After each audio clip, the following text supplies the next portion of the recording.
frightening to stand still while we're running at you like that? No. Just talk a little bit about the game. It was hyped so much. You guys had so many expectations. How does the team deal with that and move forward? Well, right now we're putting it behind us and we're forgetting about the loss. We want to remember the atmosphere and what it felt like to take a team like that into the fourth quarter and know that when we play an SEC team like that, it's going to be like that, and we got to get ready for battle in the second half. How do you deal with the communications issues that everybody's talked about now for 3 weeks?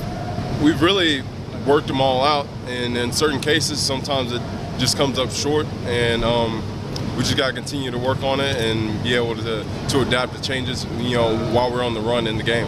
How frustrating was it now as you look at the film and you see the plays on Saturday that, a man or two out of position made a huge difference? It was definitely frustrating, especially for myself. I mean, our team is better than that, and we put in too much effort for things to happen like that on Saturday. So again, we're back to minimizing our mistakes. It's not what they did to us, it's what we did to ourselves. Losing Randolph at the back end of the defense, how does that affect you guys mentally?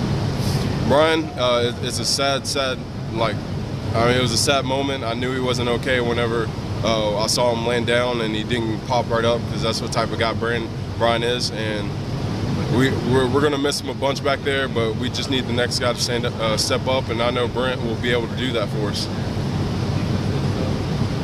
Talk a little bit about Akron. What's the mindset of the team in practice as you approach the next game? Akron, we got to get better this week. We definitely got to come in, put in the same amount of work, even do a little extra just to get things going. We lost somebody in our secondary. We got to step it up in the front seven, and we're going to get better this week and not take this loss for granted and realize what we did and our mistakes and how we can correct them. Jacques, I think you called it a recovery game and sort of showed some leadership Saturday night. Is that something you tried to carry on to the practice field today and, moving forward? Definitely so. I mean, it wasn't just me. I think everybody knows that. And again, leadership is shared amongst the whole team, and we don't put it on one individual. And, we all know the scenario, We were looking for a big win last week. We didn't get it, and it happened in the second half. It was really one quarter of the game. We got beat. And we got to be ready to play all 4 quarters like it's 0-0 and be able to go out to battle and, minimize our mistakes. And that's something that we're going to work on this week. We got Akron, and we're definitely going to take it to them just like they're Florida or any other team, and we're going to play to the best of our abilities. How specifically do you try to take on a greater leadership role, whether it's on the practice field or in the locker room or wherever? I know that I'm a junior now, and, there's not many guys with as much experience as me now, and I understand the seniority thing, but I mean it's all about everybody recognizing the common goal amongst the team. I feel like everyone can be leaders. I don't think it's one specific person, and I feel like everyone has a chance to be a leader on this team, and they just got to recognize the moment and take the moment. I realize there's disappointment in the fact that Tennessee lost, but can you build on the things that you did well? You made some big plays for Tennessee defensively. Can you build on that as an individual and kind of step forward as a unit from there? Oh, definitely. The Florida game was not a good game for me. It was definitely not. I made a lot of mistakes, and there's a lot of things I need to work on, especially my eyes, and to be able to get better. And that's something that we're going to see, just like last week, we're going to see some of those same plays. Akron shows the same similarities in their offensive scheme. We've got to be able to prepare for it and correct those mistakes this week. It's very critical. What steps do you take to improve? Really just going over the mistakes that we went over, and that's what Coach Sal did with us today, and just watching film and realizing what were you thinking in that moment when you made that decision, and be able to just correct your mind whenever that specific player arrives on the field. How has the transition gone for you moving from end to linebacker? It's gone very smoothly, and I like it a bunch, and I'm glad that Coach Sal considers me a linebacker now and not having my hand down as much as I did before, and I know it's definitely a blessing for me. How do you feel the defense as a whole is doing in this scheme, this new look? I think the defense is doing pretty well. I feel like we adjusted very quickly. One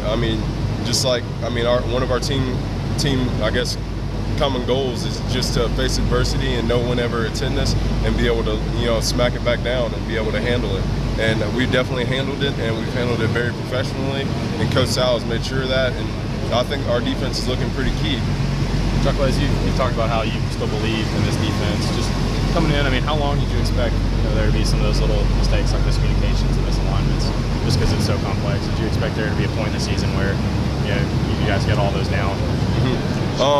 There's not really an expectation. I mean, the way we prepare for games is to minimize mistakes and make none and know everything that the offense is going to give to us. So the things that do happen wrong, that's on ourselves. It's really just maturity and how we're still growing, just because this is a new defense. And just like I'm sure it's going to come around, and I'm not putting any pressure on us, and I'm not, I don't think less of our defense because of the little mistakes that we made, because we're a great defense and we all know it. We just got to minimize our mistakes. Or do you have to remind AJ that he's an offensive player after what he did this past weekend? I'm Jacques, but Jacques, I'm sorry. Yeah, AJ. The run was amazing. He looked great out there. He looks natural with the ball, and I hope that Chaney puts him out there some more. Just address kind of coming off the loss, but playing a non-conference team with what University of Louisiana Monroe has done the past couple of weeks, and what Bowling Green did in Gainesville a few weeks ago, kind of serve as a wake-up that these teams are going to be taken seriously. We definitely take every game seriously, and Coach Dooley kind of emphasized that today in the meeting. This is not a game to where we can just back down and just think it's an off week. This is a football game, and you got to prepare for it just like any other game. And I feel like that's set into everyone's mind, and that's how we're going to handle this game. We're going to prepare just like we would any other team. Jacques, after you guys put a lot of investment in that Florida game, and obviously a lot of disappointment. Like Kurt said, you guys felt like you let some of the fans down and all that. But would you rather be playing a non-conference game this week, kind of get back normal? Or would you rather be playing another big SEC game? Honestly, the opponent doesn't matter. I'm just worried about ourselves. I just want to be able to get this defense down to the point to where we make no mistakes at all. And just like y'all saw in the first half of the game, our defense played perfect defense.